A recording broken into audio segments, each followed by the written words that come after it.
Hello to my dear students.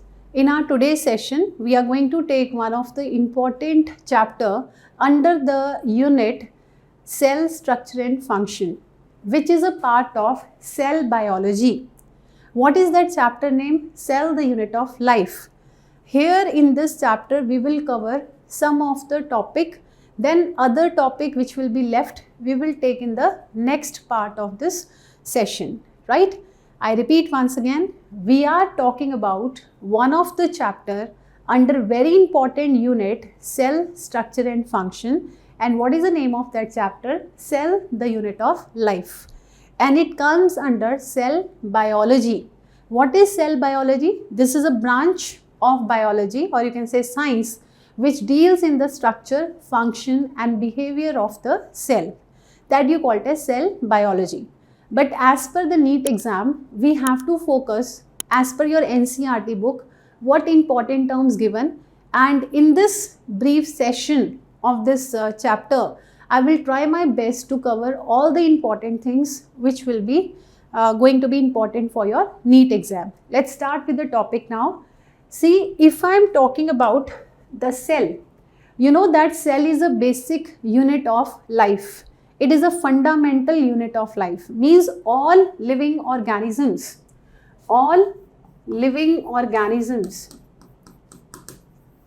are definitely will made up of cell.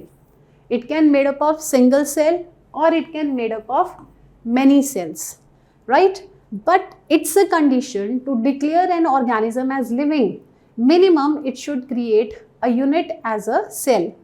Anything less than a cell cannot have independent existence, like viruses, prions, right? Virons. These are what? These are acellular things which are not constituting a cell which is having independent existence. That's why we call them as non-living structures or the entities. Entities means which is important or showing a unique thing in their way. Fine. So, for all living organism, cell must be there. Now, based on number of cells, the organisms can be unicellular or it can be multicellular, right? If it is made up of only one cell, definitely the term for that organism will be that they are unicellular organisms. And if they are made up of many cells, then that organism you call it as multicellular. Single cell you call it as unicellular organisms, right? For example, if I will keep the example here, definitely here bacteria will come, even protist will come, and some of the fungus like yeast will come under it, for example yeast, and some lower plants will come here like Chlamydomonas, chlorella, that will be the examples. Now setting the example for multicellular, the most important obviously will be the higher plants and many of the lower plants also, even animals, that will come under the multicellular, right? This is a normal thing which you know, right? But important question as per the Neet exam, how we can declare that these unicellular organisms, we are discussing about this unicellular organisms, how we can declare that only one cell, based on that one cell we can say these are living organism. How we can say that? Because they are showing independent existence. They are showing independent existence, right? Second, they are showing all essential functions which are useful to make an organism living. Although it is made up of single cell, yet we can declare that they are living organism due to these criteria, right? But these criteria are not good for viruses, viroids and prions. But we can say that viruses, viroids and prions, they have some macromolecules. Like in viruses, if I am saying nucleic acid and protein are there, but we cannot say they are the living organism because they don't have independent existence with that structures, and even they are not showing all essential functions. They had to depend upon their host, right? So this is an introduction for the thing what we want to say, that is about the cell. Based on the number of cell, we discussed the type of organisms.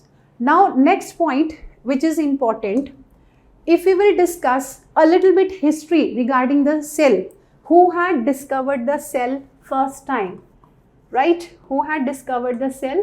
That is the Robert Hooke, right? He had discovered the cell.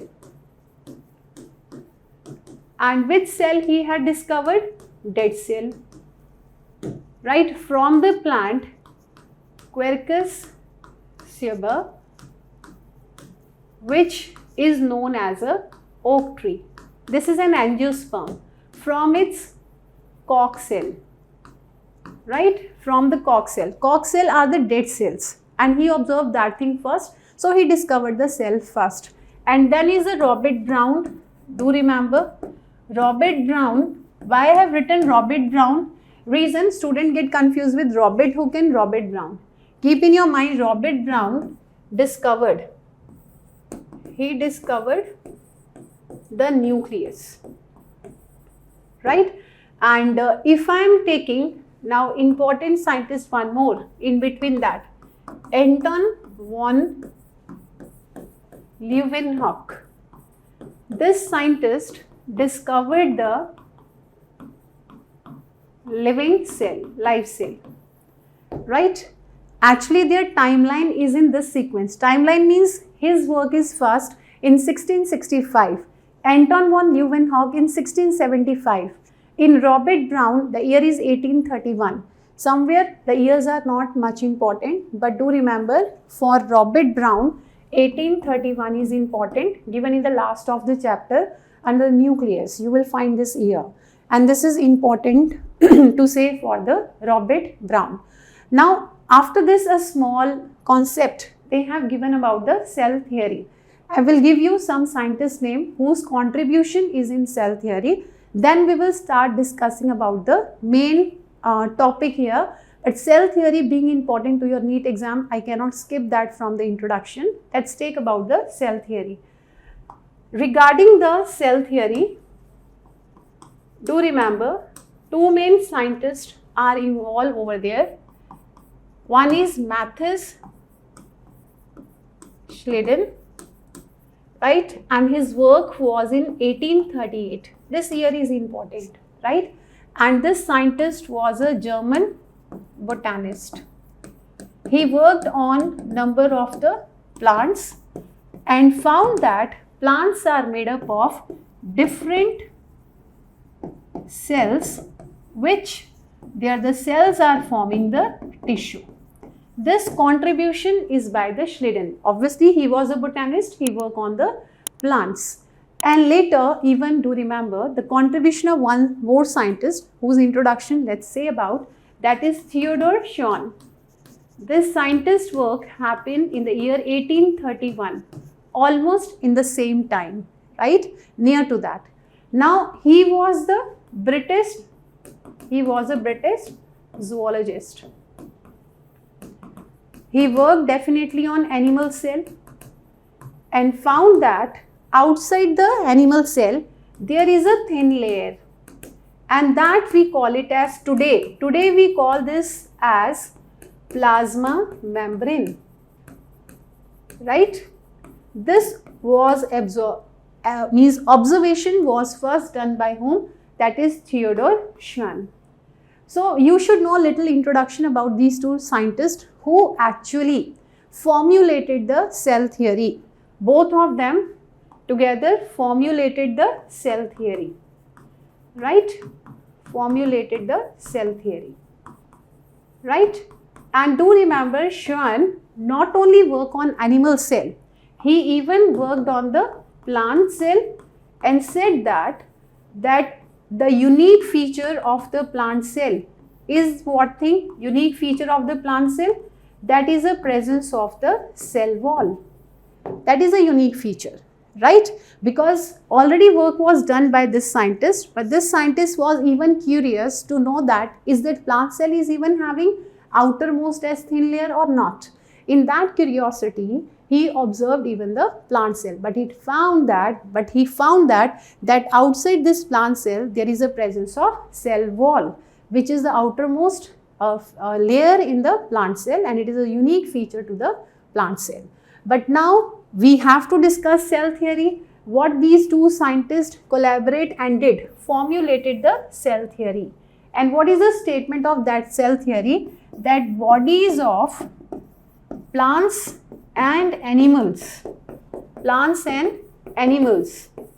that is made up of cells and even of their products of cell, right? This cell theory is applicable not to the viruses, virions and prions. This is belonging to all living organisms. But this theory was incomplete. Reason why? Because from where the cell is coming, they were unable to explain that thing. So, who modified this cell theory later? This modification was done by Rudolf Virchow. Rudolf Virchow was a scientist who worked in the later, you can say, year on the cell theory and mentioned the phrase omnis cellulae e cellula. In 1855, he worked on this concept and complete this cell theory and given the final shape to that. He modified the hypothesis. Hypothesis was given by whom? Hypothesis was given by the Schön. What is hypothesis? The same statement. What is becoming theory later? After observation to something, hypothesis is given. Who had given the hypothesis that bodies are made up of, or the bodies of plants and animals made up of cell and their products? That was a Schön, the hypothesis, right? One line is given, based on that I am telling to you. And theory means after giving some proof on that, then you are framing some one universal line that you call it as theory. And who formulated the cell theory? Schleiden and Schön. But it was incomplete because they never said from where the cell exists, coming from. So, who completed the cell theory? Rudolf Virchow in 1855 by mentioning omni cellulae e cellula. Means existing cell comes from pre-existing cell by the process of cell division. So, can I say this Rudolf Virchow, he modified the hypothesis, right? He modified the hypothesis, and even I can say he had given the final shape to the hypothesis. I must say final shape to the cell theory, right? This is very important question. One is who had given the hypothesis? Schön. Next is what? Who formulated the cell theory? Both by Schleiden and Schön. But this theory was incomplete. Who had completed the cell theory? Rudolf Virchow, by saying that what today we are having the cell, they are derived from pre-existing cell by cell division. The existing cell coming from pre-existing, their Latin version is omni cellulae e cellula. Getting that? So this is small history that you should know regarding this cell theory, some scientists, right? Okay, now our topic is about cell, the unit of life. Now let's see here how it is a unit of life when it is a cell is not there. Definitely organism we cannot imagine, either it is unicellular or multicellular. Its function even depends if the cells are functional. Like if I am saying multicellular, every cell, if it is doing their function, or even dead, like in plants, the xylem and phloem are there, having the complex permanent tissue. They are collaborating with each other, they are coordinating each other for common function. If this all things are not there, we cannot say that it is a living organism, right? So, living organism, to declare cell must be there, fine. Okay, now coming to the another information, the cell, if I am taking in case of eukaryotes, What are eukaryotes? Which are having eukaryotic cells, right? And what are prokaryotes? Those who are having prokaryotic cell, right? Now, what do you mean by the word prokaryotic? Be careful about this thing. Pro means primitive type of, karyon means nucleus. If it is having primitive type of nucleus, which is not well defined nucleus, that type of cell which is carrying such type of thing, you call it as prokaryotic cell. U means what? True. Karyon means what? Nucleus. When the cell is containing this true type of nucleus which is well defined, right, means they are having well defined boundaries due to the presence of nuclear membrane around it. That cell which is carrying that nucleus, you call it as eukaryotic cell, and that organisms you call it as eukaryotic organisms. Under the 5 kingdom system of classification, Monera will come under the prokaryotes, whereas rest 4 kingdoms, that is Protista, Fungi, Plantae and Animalia, will come under eukaryotes, right? I repeat, under 5 kingdom classification, Monarans will come under prokaryotes, rest 4, that is the Protistans, fungus or fungi is a plural, Plantae and Animalia, these comes under the eukaryotes. Fine.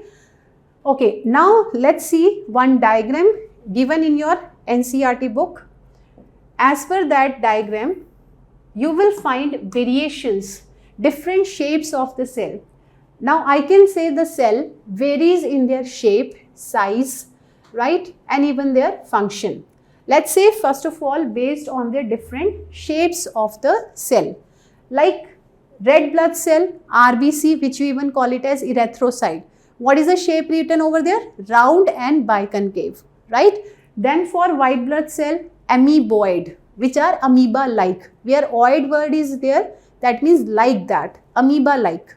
Now, columnar epithelial cell, long, narrow. But the long word is here also, you will find in nerve cell. It is branched and long.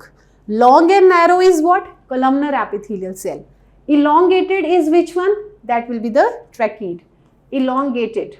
If I go with this word, elongated. Elongated is for whom? Tracheids.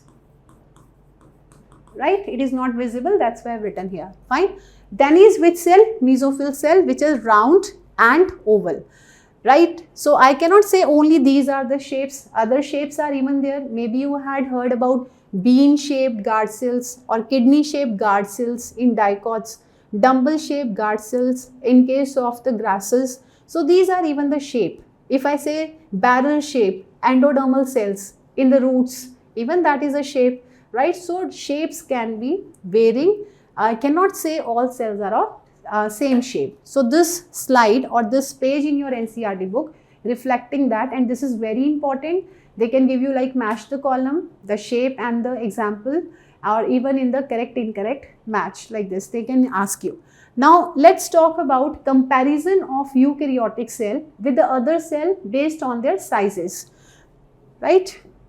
So based on that, can you see this is a comparison of eukaryotic cell with other organisms. Like a typical eukaryotic cell dimension is 10 to 20 micrometer, bigger than any other examples here. Like here they have given for typical bacterium, which is having the dimension of 1 to 2 micrometer, right? And if you will read your NCERT book paragraph, there they have mentioned bacteria also, which is having 3 to 5 micrometer. Maybe in the option they can give you 1 to 2, or for bacteria 3 to 5. You have to check the option, right? Then for PPLO, which is the smallest cell, and its dimension given in the picture as 0.1 micrometer. Viruses, why they mention? They said that viruses are smallest than any one. Then how we can say the mycoplasma as the smallest one? Reason, mycoplasma is the smallest cell known or the organism. Reason, it is having independent existence, but viruses are not having independent existence. Although they are smaller in size, we cannot say they are the smallest living cell or an organism. Smallest will be the mycoplasma, which you even call it as PPLO, but here in this chapter you will find mycoplasma, PPLO separately they are mentioning. Like in diagram, PPLO 0.1 micrometer, mycoplasma they had given 0.3 micrometer in its length when you read the paragraph, right? And like this you will find RBC cell in the paragraph. They have given 7 micrometer in diameter. So please do learn this dimension, it is important. You will find all given in NCERT on this topic. The units will be in micrometer, and where diameter given, even that is important. Maybe instead of diameter they are giving radius, means 7 micrometer radius, then it is wrong thing. You have to opt for 7 micrometer in the diameter for RBC, right? So what is given in NCERT, fix to that thing, it is important. Fine. Okay, now we have to discuss today about the prokaryotic cell. What is the structure of a prokaryotic cell, that we need to discuss today, right? So in short, I will talk about all the important things under that. Like, can I say first of all, the prokaryotes, which is having this prokaryotic cell, include here as a bacteria, even it is including here the blue-green alga, even the mycoplasma, and in the same paragraph they have taken as a PPLO, right, coming under the prokaryote. In the prokaryote, no doubt again variation in shape, size, and the function can happen.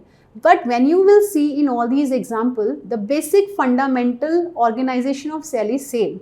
If I am saying all are having the primitive type of nucleus, that is truth. They are having 70S ribosome, that is truth for all. So it is having organization almost same in all the categories. But in eukaryotic cell, the variation can happen. Like plant cell is different from animal cell. We cannot say they have basic organization or fundamental organization is same in the eukaryotic, right? So what I will draw here, that is for typical prokaryotic cell. Now let's see what type of structures they are having. If I will start from the outermost, right, it is having the glycocalyx layer, but I will take the inner to the glycocalyx. What is there? Cell wall, surrounded by what thing? The glycocalyx layer from outside. This is all glycocalyx. Fine. This roughly I am showing that this is for glycocalyx. Inner to that will be of plasma membrane, right? So what is this layer? This is his glycocalyx.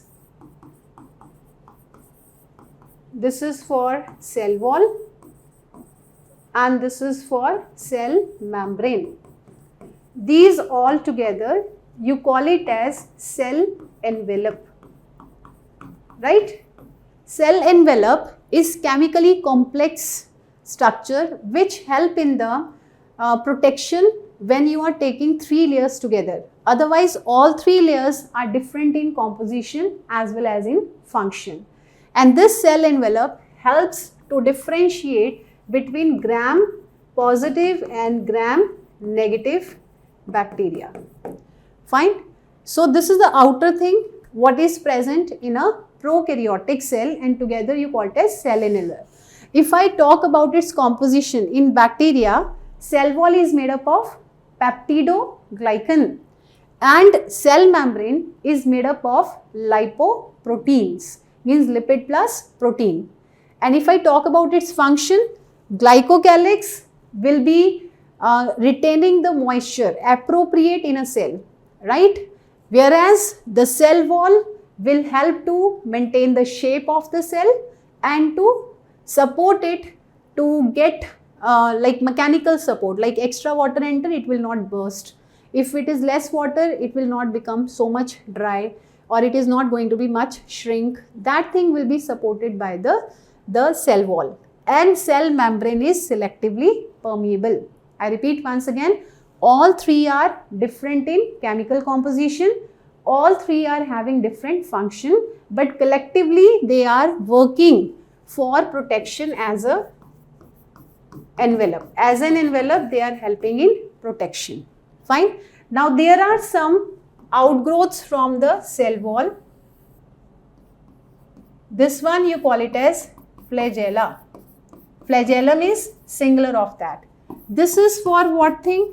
Locomotion. Right? And even you will find the projection here, which you call it as fimbriae, and some you can call it as pili. These two structures are for attachment. This is attachment and even this is for attachment. Attachment of what thing? Pili helps the bacteria to bind during the conjugation. That conjugation bridge is by the pili. Singular is a pilus. Fimbriae helps in the attachment of the bacteria with some rock. If they are flowing in a stream, they want to be stagnant, they will fix to the rock with the help of fimbriae. Or the bacteria is infecting the host cell, how they will grip the host cell? Again by the fimbriae. So for the attachment, outgrowths will be pili and the fimbriae. But for locomotion, which structure is over there? Flagellum. Is that clear? All three are the outgrowths of this, or you can say extensions which are towards outside. And flagella, do remember, it is having three parts. What are the three parts of the flagella?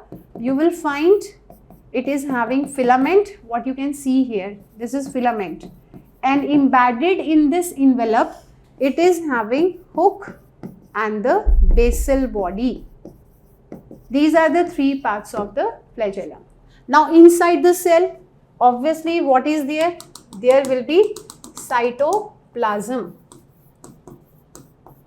which is a fluid matrix.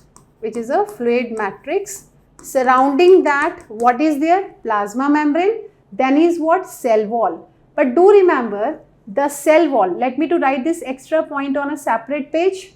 The cell wall is absent in case of mycoplasma. Mycoplasma will not have the cell wall, right? I will write such type of points separately. Do remember this fact, this is important. Coming back to this, inside the cytoplasm, you will find there is a genomic DNA. This you call it as genomic DNA, means main DNA which is controlling the main characters of the cell, which you even call it as chromosomal DNA. And what type of DNA? Double-stranded. DS means double-stranded. All living organisms will have double-stranded DNA. But here in prokaryotes, it will be circular and even it will be naked. Naked means it will be without histone proteins. Circular means end-to-end. They are bonded by covalent bond. The ends are not free. The ends of the DNA is bonded by covalent bond. That's why you call it as circular DNA. But addition to that, extra more DNA is there, which is circular in shape and even end-to-end bonded by covalent bond. This you call it as what? Plasmid. Even it is made up of double-stranded and circular DNA. Right? This plasmid is controlling very important features, like for example antibiotic resistivity. This thing will help us in biotechnology. We will discuss there. But right now the word is plasmid, not plastid. So be careful in opting your option here. And plasmid again, double-stranded DNA, circular in shape also, and even end-to-end bonded by covalent bond. Right? Will it be present in all bacterial cell? No, but many can have this plasmid. Fine. Now, if I will take next structure like this one, this you call it as 70S ribosomes. Ribosomes are the protein factories of the cell.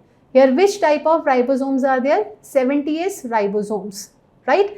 And these ribosomes are forming a chain with the help of mRNA and creating a special structure which we call it as the polyribosomes, and even you can call it as polysomes. When it is forming? During the translation process, means during the protein synthesis it is formed. Means one molecule of mRNA. Polyribosome is consist of one molecule of mRNA, but it consists of many protein. Means I must say here many ribosomes. Many ribosomes. Right? I repeat once again, the chain of these 70S ribosome on mRNA, that you call it as polyribosome or polysomes. When it is forming during the translation, means during the protein synthesis, it is made up of one molecule of mRNA but many ribosomes on it, right? So ribosomes you call it as protein factories of the cell. Now next after that you will find here some reserved food material. I must say just simply reserved material. That reserve material we call it as inclusion bodies, right? If I want to write for inclusion bodies, do remember these inclusion bodies are including here phosphate granules, means inorganic reserved, even it is including the cyanophycin granules which are organic one, and even it is including the glycogen granules, right? But not all in one type. In different bacteria, different accumulation can be there. This is inorganic, organic, organic. But even gas vacuoles are even there, which comes under inclusion bodies, which is giving buoyancy to photosynthetic bacteria. For example, in blue-green alga or in a purple and green photosynthetic bacteria. Purple and green photosynthetic bacteria will be having that. Is that clear? So this comes under inclusion body, which is a reserve material depending upon the type of the cell. Now coming back to this diagram, here we have discussed what is inside the cell and what is outside. Now last two structures you should remember. The cell membrane, there is some infoldings of cell membrane. One you can call it as mesosome, another you call it as chromatophores, right? What you call them as? Chromatophores. Chromatophores, what they are including inside that? It will contain pigments. For example, it is present in blue-green alga. Chromatophores, like chroma is the color, 4 means that structure which is carrying that pigments. And it is present in the photosynthetic bacteria like cyanophycin, not in all bacteria. Now let me say for the mesosome. Mesosome is an specialized, differentiated infolding of the membrane which is having some special functions to perform. Many functions they can perform. Like which function they can perform? Like they can perform the function, like if I am taking for mesosome, it can show the function of like replication of DNA and its distribution plus its distribution among the daughter cells. Even it is helping in the cell division, even it is helping in the secretion, even in increasing the surface area, even the absorption, they are helping. But add on to all these things, even it helps in respiration also. So due to respiration, this is equivalent to what thing? This is equivalent to mitochondria in case of eukaryotic cell. functionally, right, it is equivalent to the mitochondria. Which function? Due to respiration. Its structure can be like tubule-like structure, it can be vesicle-like structure, or it can be the lamellar structure. Tubule means like an elongated one, vascular means like swollen one, laminar means like a layer. So it depends upon which bacteria is having that.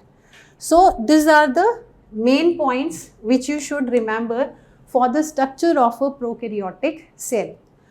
Right, the way we have discussed from outside to inside, do remember all the points. It's your choice, you can learn from inside towards outside, but do remember these all important points. This is prokaryotic because primitive type of region is only there, which you call it as nucleoid, nucleus like, but not exactly well defined nucleus. You will not find any membrane bound cell organelle. Only ribosome you will find common between the prokaryote and eukaryote. Even that will not 100% same, 70S only in prokaryotes, 80S in eukaryote, but eukaryote, mitochondria, chloroplast can even have 70S, but still variation is there that we will take based on their sedimentation coefficient, that who are having 16S rRNA, who are having 18S rRNA, we will discuss in other lecture. But right now, I repeat, prokaryotes will have only 70S ribosomes. And this is all about the structure of a prokaryotic in this session. In the next session, we will meet with the next part of the chapter with the eukaryotic cell. Meanwhile, just revise this prokaryotic, and next lecture with the eukaryotic cell and other features, we will find the differences among these two. For till now, you must revise and practice MCQ. This is more important. More you practice, more you will learn about the language of the paper setter. This is all for today. Thanks a lot, students.